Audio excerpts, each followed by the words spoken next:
Hi, welcome back to Ask Dr. Jen. This week's topic is scheduled sex.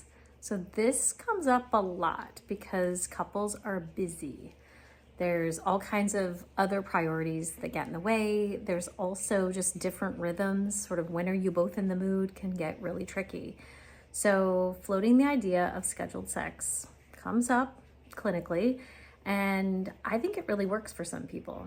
I think if it's scheduled, and scheduled doesn't mean like exactly at 2 p.m., but it could be. It might mean Sunday afternoons. It might mean, whatever works for you collectively that you can decide upon.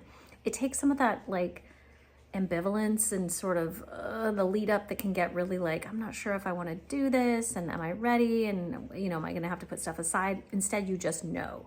Instead, it's sort of like on your agenda, sort of running in your mind. And so then that way, it just happens. You sort of like push against that scheduled thing, that goal, and you know that it's like, okay, this is what we're doing at this time. I'm gonna finish up my project, or I'm going to put my phone on silent, or whatever it takes.